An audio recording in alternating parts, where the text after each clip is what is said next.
On n'a pas droit au bonheur, nous aussi, vraiment. Quand est-ce qu'on va être heureux? Quand est-ce qu'on va être joyeux, vraiment? Bref.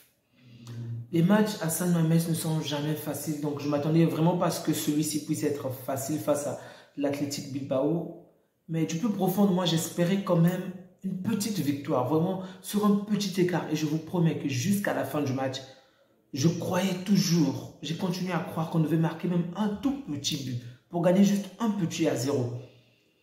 Depuis, je crois, tout le long de nos 7 dernières rencontres, pas une seule fois nous avons perdu normalement contre Athletic Bilbao, mais là, encore un match nul, c'est déprimant. Parce que lorsqu'on voit cette équipe, on est dimanche aujourd'hui. L'Athletic Bilbao a joué un match très important, un grand match contre l'Atlético, le jeudi 29. Ils se sont donnés à fond. C'est vrai que l'Atlético n'a pas fait un grand travail, mais ils se sont vraiment donnés à fond et ils ont gagné 3 buts à 0.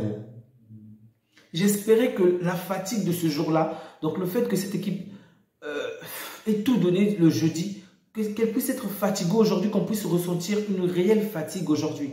Mais ben non, non, non, non, non, non, non, non, non, non. Ce sont nos joueurs qui se sont reposés pendant toute la semaine, qui ont manifesté énormément de fatigue. Waouh!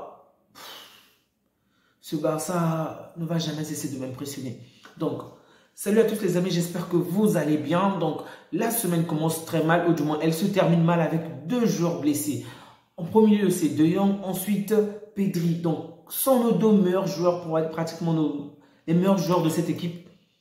Ben, on ne peut pas s'attendre à un grand match, vraiment. On a vu de quelle manière on avait complètement perdu le contrôle du ballon, on avait perdu le contrôle du match. Le contrôle du ballon dans la mesure où on pouvait se projeter et créer du danger, ok? C'est vrai que si vous vous focalisez sur la possession de balle, vous allez dire qu'on avait la possession, mais ce n'était pas vraiment une bonne possession, c'était une possession inutile, une possession vaine en fait. Plus que ce sont les défenseurs et le gardien qui se passaient constamment la balle. Et même là encore, c'est pas ça encore l'autre problème. Donc, le premier souci, 2 blessures graves. Deux principaux, pour nos 2 principaux joueurs, bien évidemment. Le deuxième, ce sont des erreurs de passe. Oh! Vraiment, le niveau d'amateurisme du Barça me choque. Vraiment, ça me choque. Je n'arrive pas à comprendre que, en fait, réaliser 3 petites passes était devenu une action tellement complexe. On était constamment obligés, donc les défenseurs étaient constamment obligés de vouloir chercher directement les attaquants parce qu'il n'y avait aucun lien. En fait, c'était vraiment coupé, scindé entre attaquants et entre milieu du terrain et défenseurs. Les passes n'arrivaient même pas. Il y a eu tellement de fautes. Kourbassi, vraiment, en deuxième période, il s'est un peu calmé. Mais waouh, waouh, waouh. Défensivement, c'était bien. Mais en termes de relance, oh, ce garçon, il est monstrueux. Il a voulu, qu'est-ce qu'il a fait? Il a commis tellement de fautes. En fait, en termes de passes, je veux dire, tellement d'erreurs. Constamment, la balle arrivait entre les pieds de l'adversaire. Et je ne sais pas si je dois en vouloir à l'Athletic Bilbao parce que eux aussi, ils auraient pu marquer 1 ou 2 buts parce que on a commis pas mal de fautes, mais ils n'ont pas su en profiter. Pour eux, je peux mettre sur le fait qu'ils ont joué un grand match le jeudi et que je peux le comprendre, ok? Mais de notre côté, ouh, même Lamine Yamal en deuxième période, il a commis beaucoup de fautes, beaucoup d'erreurs, je veux dire, en termes de passes. Vraiment, lorsqu'ils étaient ce qui m'énerve le plus, c'est dans un match, on se rend compte qu'on n'arrive pas à réaliser 5-6 passes vers l'avant. On commet constamment des erreurs et l'adversaire récupère la balle. Mais en plus de cela, on s'entête à faire ces passes-là devant notre surface, dans notre propre camp. Ce qui veut dire que si jamais on perd la balle, l'adversaire pourrait marquer, en fait récupérer et marquer. C'est ça que je ne comprends pas. Ne pas réussir à réaliser des passes dans le cas adverse, c'est compréhensible, je peux comprendre. C'est compliqué, ils vont vouloir peut-être... En fait, même lorsque vous perdez la balle, vous avez tout le temps de poursuivre l'adversaire parce que lui, il ira dans notre sens à nous, donc il va vouloir nous attaquer. Vous avez tout le temps, mais vous perdez constamment la balle devant la surface, juste à côté de la surface. Mais c'est quoi le but? Déjà que vous n'arrivez pas à marquer et vous voulez offrir des buts à l'adversaire. Je me souviens, je ne sais pas si c'était d'Afonseca ou son collègue disait... C'était vraiment pas nécessaire de donner encore la balle à l'Atlético parce que l'Athletic Bilbao avait déjà, on va dire, une certaine supériorité par rapport au Barça. Donc, ça ne servait vraiment à rien de les offrir encore les passes, vraiment à rien. Pendant tout le match, en fait, on a eu l'impression qu'on était inférieur numériquement, vraiment qu'on était inférieur numériquement. Mais ce qui se comprend parce qu'on a un joueur comme Lewandowski qui n'a pratiquement pas touché le bal. Je n'en veux pas aujourd'hui parce que Il y a vraiment eu cette cassure-là, du coup, il n'a pas énormément eu d'occasion. Moi, je ne peux pas l'en vouloir. Mais on a un autre joueur comme Rafinha, vraiment, je ne sais pas qu'est-ce qu'on a fait, mais dites-moi, qu'est-ce que le Barça a fait pour mériter ce genre de joueur? C'est un Brésilien ou pas? Est-ce qu'on l'a adopté? Vous êtes certain que Rafinha est réellement un Brésilien? Un mec qui ne sait pas casser les lignes, qui ne crée aucun danger, qui ne sait... En fait, il ne sert à rien, vraiment à rien sur un terrain de foot. Oh, non, en fait, si, à faire des coiffes bizarres ou à courir ou... Bref, le mec... Pas une seule fois, il a débordé, pas une seule fois. Il n'a créé la moindre occasion dangereuse. Et même là encore, même lorsqu'on arrive à le servir et qu'il n'y a plus d'adversaire devant, fais la passe, mon pote, fais la passe. Tes amis, tes collègues sont libres, ils sont étalés tout seuls. Le pire, c'est qu'il va parcourir des kilomètres avec la balle. Et au final, c'est pour le donner à l'adversaire sans réellement se battre à mort. Oh, punaise. Qu'est-ce que le Barça a fait pour mériter cela?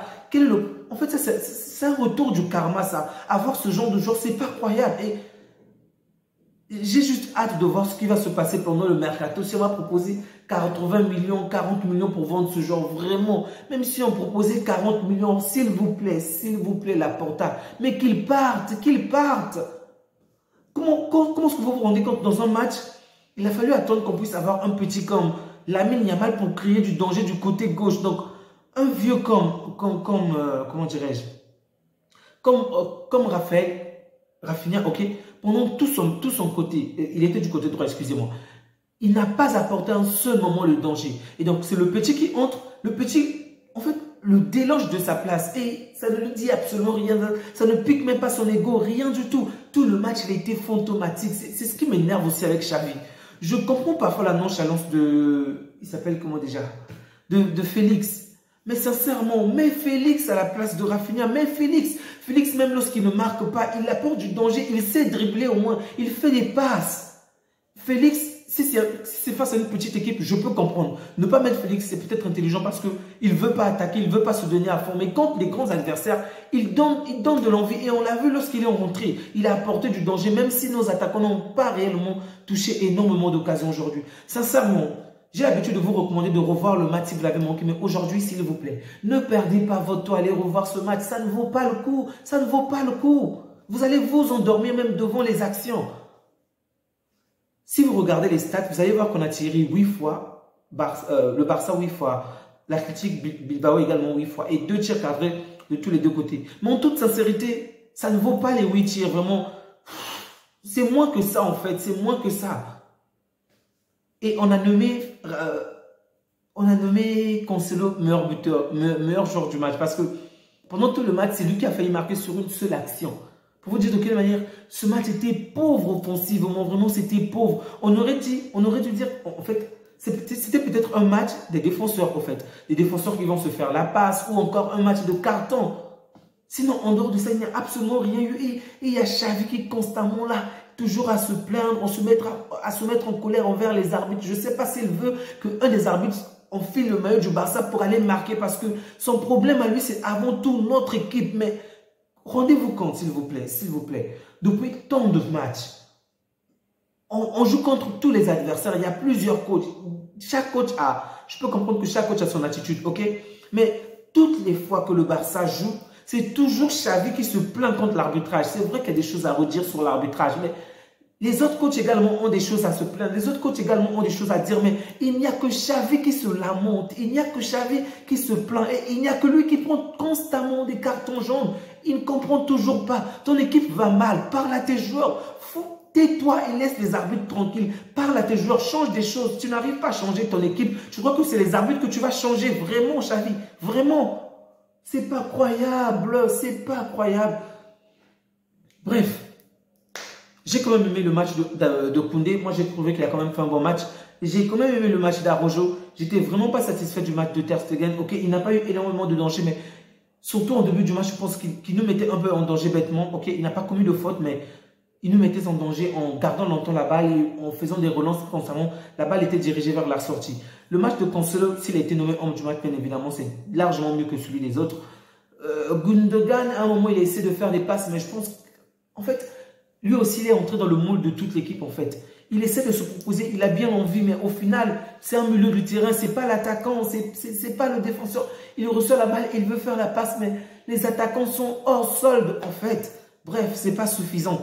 Christensen, défensivement, ça va, mais c'est pas le joueur qui viendra plus bas pour récupérer la base, créer du danger ou ouvrir le jeu. C'est pas lui. En fait, on ne peut pas compter sur cette équipe collectivement, mais même individuellement, il y a tellement de failles, tellement de défauts, tellement de choses à voir. En fait, on n'a pas juste le niveau, c'est ça la réalité. On n'a pas le niveau. C'est pourquoi je vous le dis avant, depuis 2023, depuis septembre, octobre 2023, que ne vous attendez pas à ce qu'on gagne cette Liga, ne vous attendez même pas à ce qu'on puisse être deuxième. Je le disais depuis longtemps et ça se confirme encore aujourd'hui. Le coach n'a pas le niveau, les joueurs n'ont pas le niveau. Et mentalement, ils sont épuisants, ils sont éclatés mentalement. Regardez, ils sont éclatés. On a la balle dans le coin adverse. Il y a 3 défenseurs, juste 3. Regardez Vinicius qui est prêt à aller contre 5 joueurs. Il fonce. Même lorsqu'il est épuisé, il apporte du danger. Mais nos joueurs à nous, tout ce qu'ils savent faire, le premier réflexe, c'est tourne-toi et fais la passe en arrière.